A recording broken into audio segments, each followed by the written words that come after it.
Educação à distância, mudando realidades.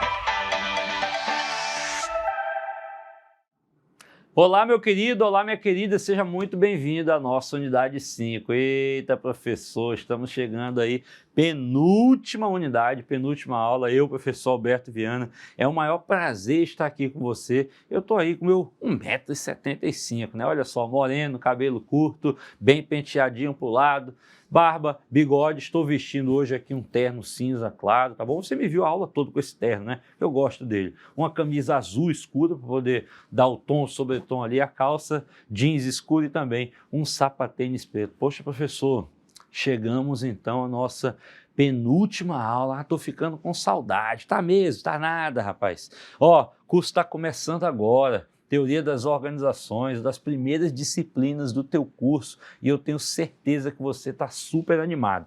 Deixa desse mimimi que está cansado e vamos começar a estudar, porque tem muita coisa. Hoje nós vamos trabalhar aqui, ó, a metodologia de produção japonesa. Meu querido, se você não conhecia essa metodologia, hoje você vai entender nessa aula como que ela vem avançando, como que ela surgiu, tá? Como é que ela avançou ao longo desses anos e os resultados que ela trouxe, que ainda estão vigentes até hoje. Acredite. Então eu vou colocar no próximo slide a nossa linha do tempo para você ficar bem esperto e entender como é que vai funcionar essa aula. Vamos lá?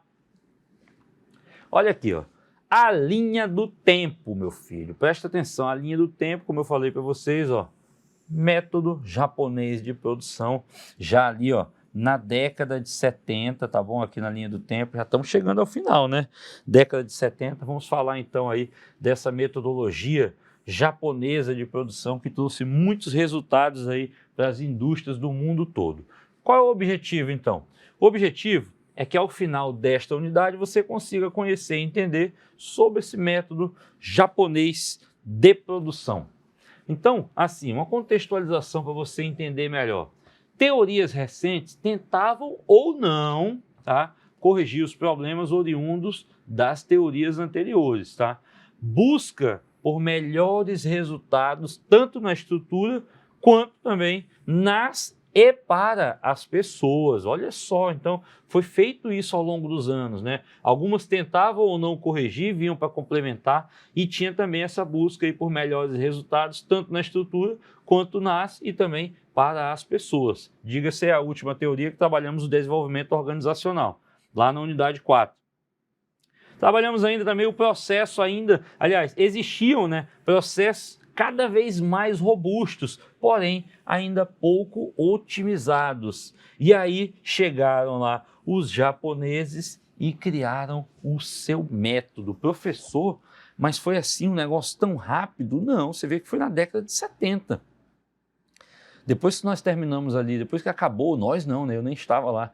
Depois que acabou ali a Segunda Guerra Mundial, como eu falei para você nas aulas anteriores, o mundo precisou se reconstruir.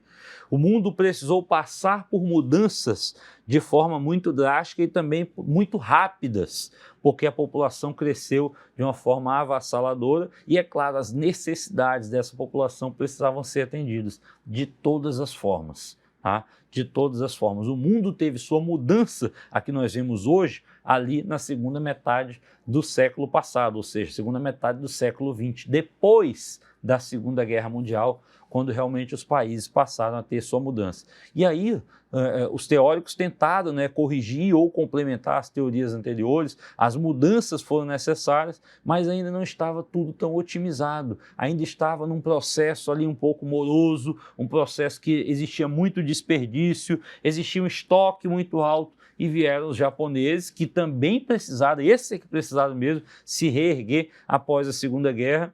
E nada acontece de uma hora para outra, né? Quase 20 anos, aliás, 20 anos depois, praticamente, mais de 20 anos depois da Segunda Guerra Mundial, é que eles realmente começaram a perceber essas mudanças no mundo e falaram, não, tem alguma coisa errada. Eu acho que nós podemos criar um método aqui para poder otimizar e deixar esse processo produtivo muito melhor do que estava antes de surgir. Olha lá.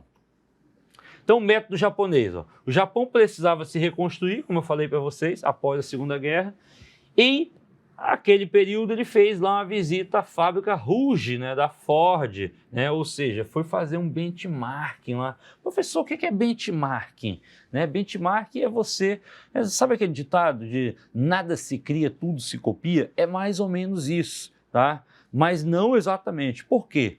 As grandes empresas, na verdade, empresas menores passaram a perceber, ou até as grandes empresas mesmo passaram a perceber que outras empresas, ou do seu tamanho, ou menores ou maiores, tinham práticas industriais muito mais otimizadas, muito mais eficazes, tá? E gostariam de saber o que eles estavam fazendo. Por que vocês estão tendo resultados tão bons assim? O que vocês estão fazendo? Ah, não, nós estamos fazendo isso, isso, isso e aquilo. Ah, bacana. Então, eu vim aqui não copiar, eu vou pegar essa tua mesma metodologia e vou adaptar à minha realidade. E essa adaptação à realidade chamou-se, aí tem o nome de benchmark. É isso que os japoneses foram fazer, tá? Eles foram lá nos Estados Unidos fazer um benchmark, verificar os Estados Unidos. Como é que funciona a tua produção aí? Como é que as indústrias trabalham? Como é que os trabalhadores se posicionam na linha de produção? Tá? Como é que é o teu estoque? O que vocês fazem de tão diferente aí? E eles foram lá analisar. E aí, eles tinham como concorrer, assim, de fato, com os Estados Unidos? Não, porque o Japão é bem menor.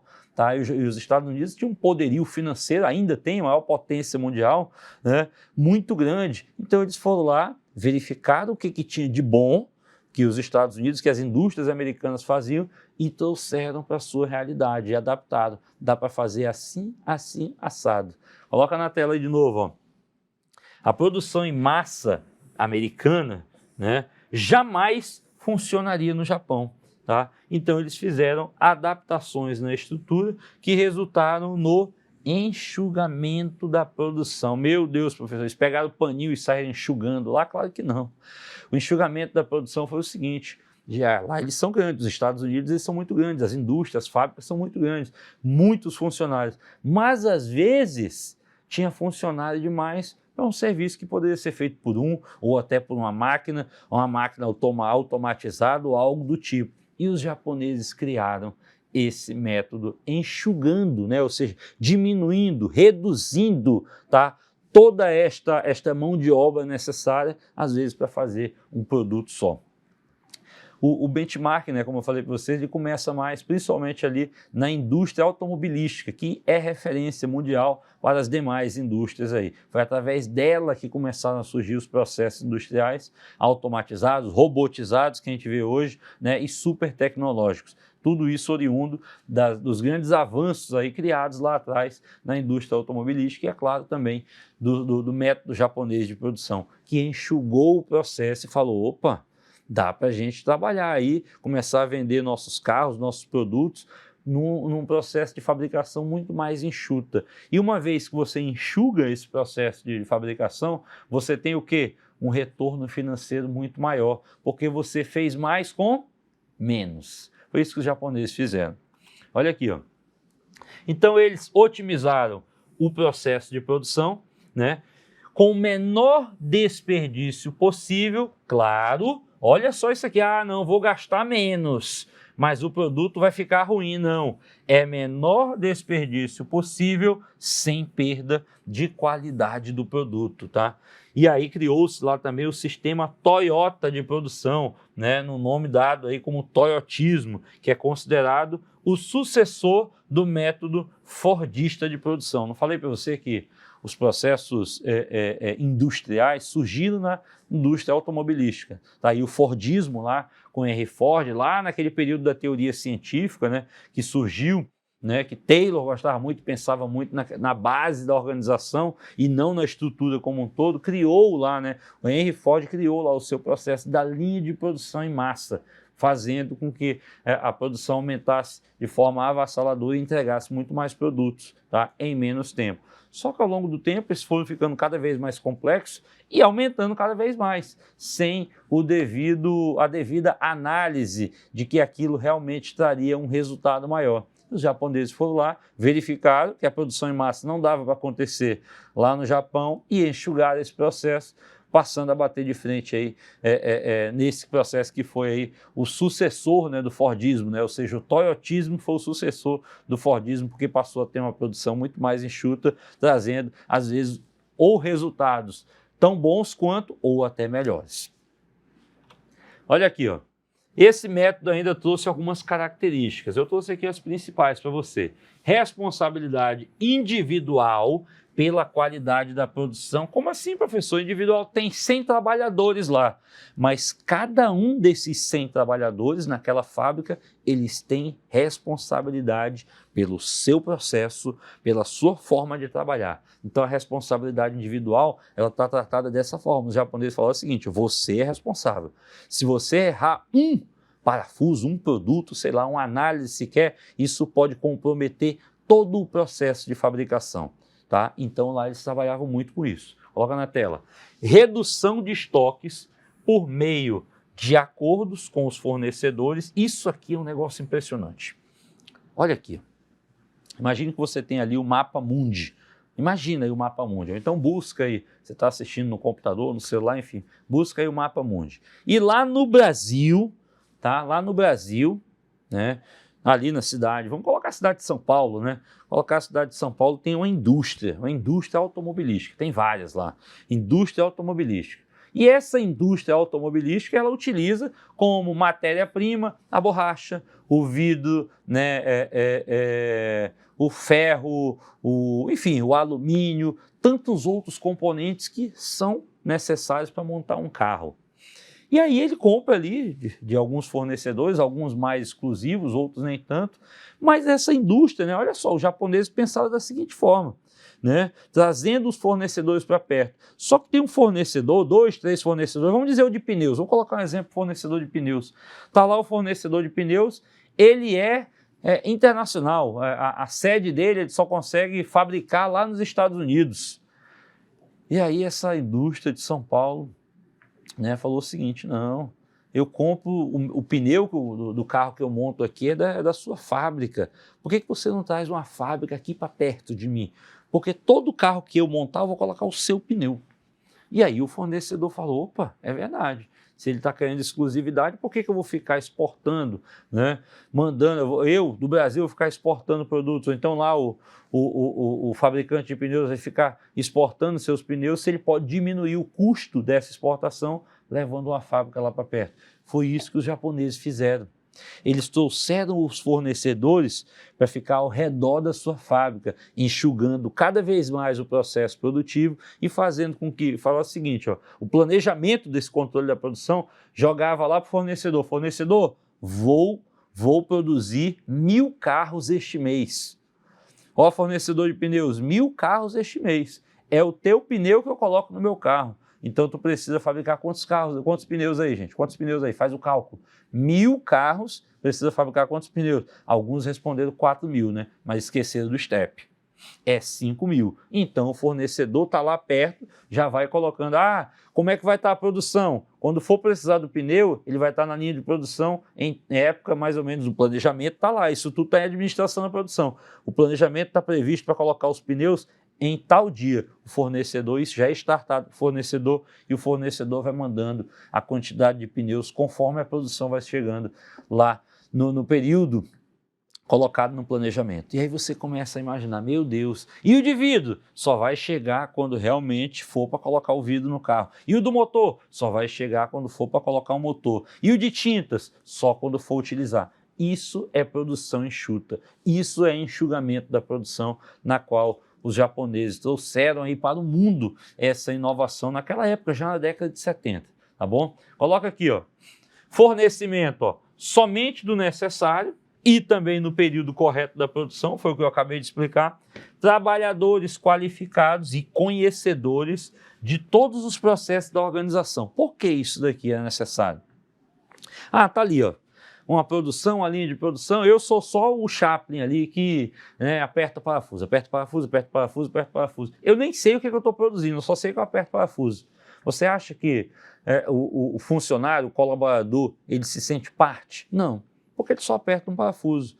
Mas o objetivo dos japoneses foi exatamente fazer com que todos sentissem parte do processo produtivo. Eu sei o que eu estou produzindo. Por mais que a minha função seja apenas essa, eu sei como é que funciona todo o processo, pois se eu errar aqui, dali para frente, todo o processo vai ficar errado e vai ficar comprometido. Os japoneses, eles trabalharam muito bem isso aqui na sua teoria. Então presta bem atenção para você não confundir isso. Tá bom? Os americanos não tinham isso. Não, faz aí, vai fazendo, vai produzindo. Os japoneses passaram a se preocupar com todo o processo produtivo, desde o fornecimento da matéria-prima, produção, até a entrega do produto final. Por isso que eles são produtos de muita qualidade, aí, como você conhece nos dias de hoje. Vamos lá. Ó.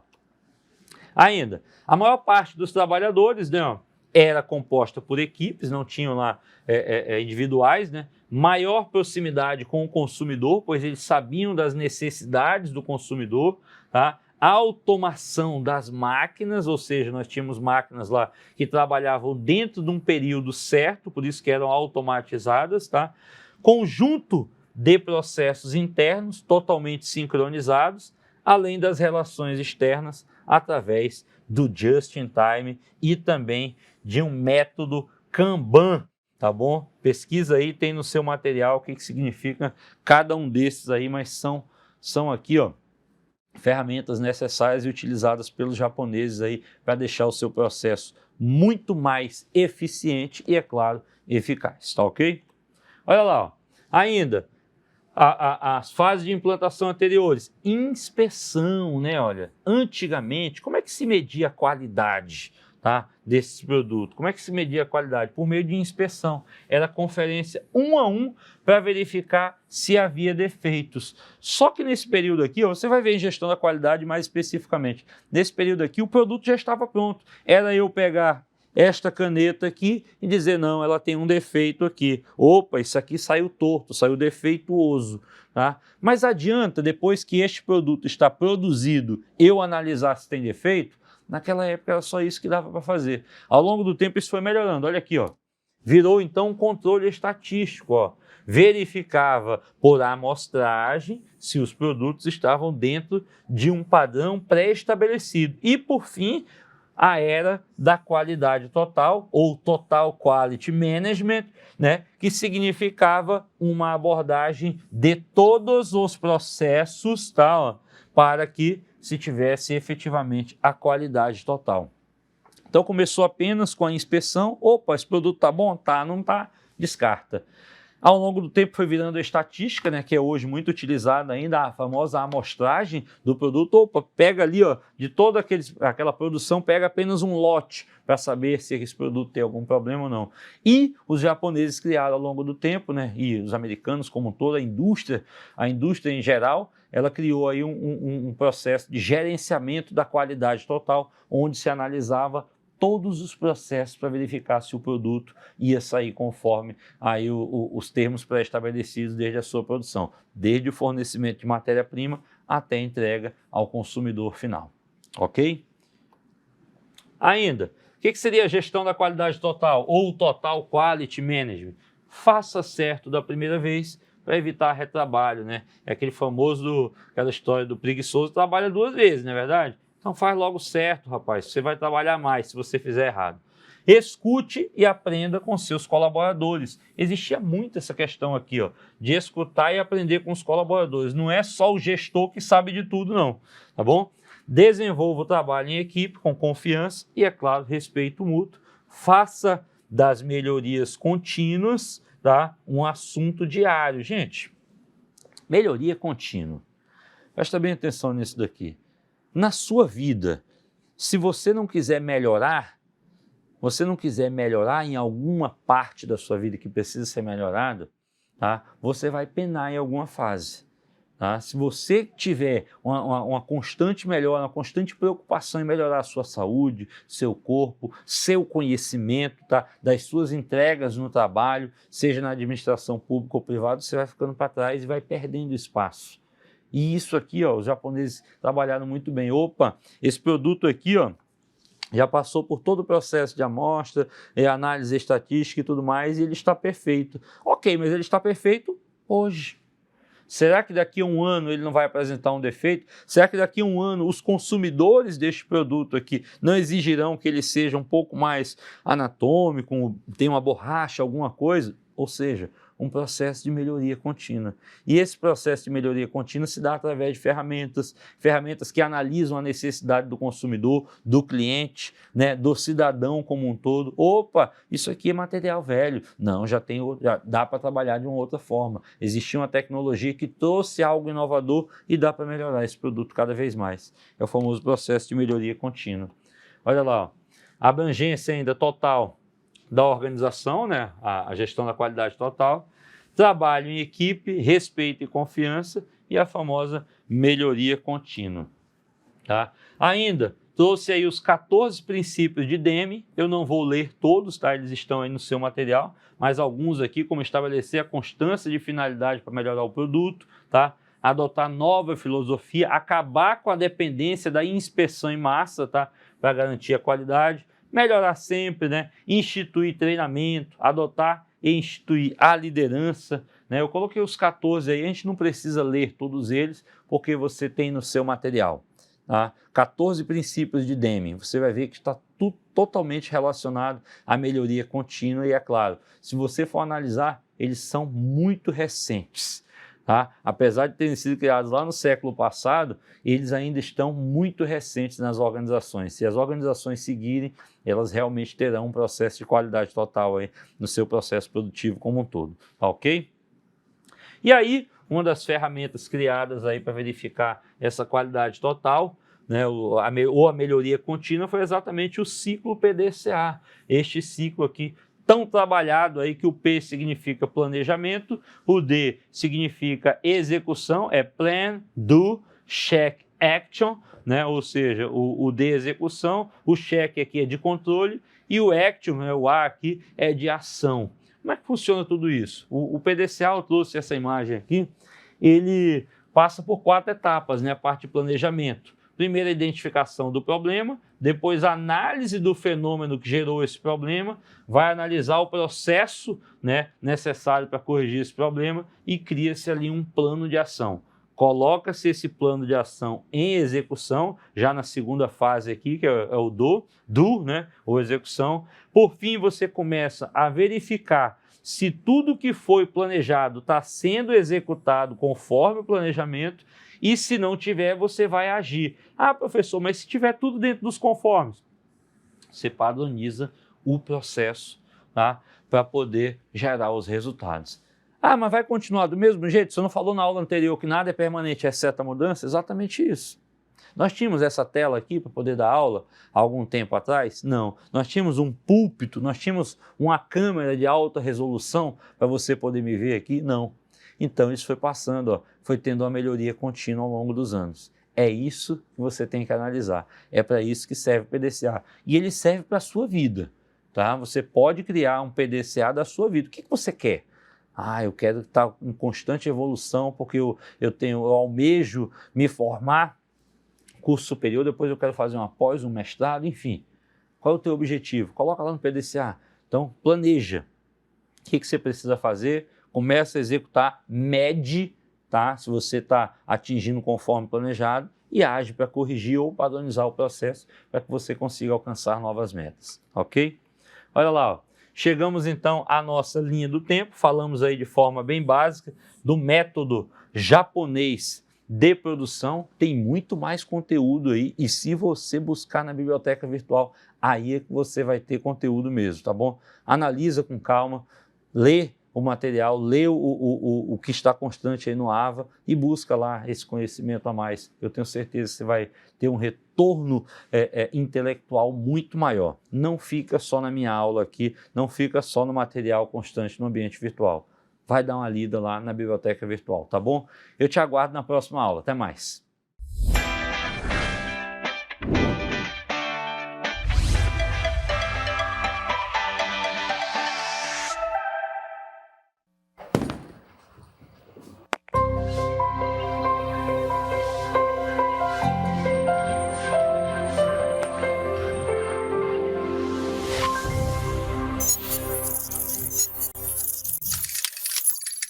Educação à distância, mudando realidades.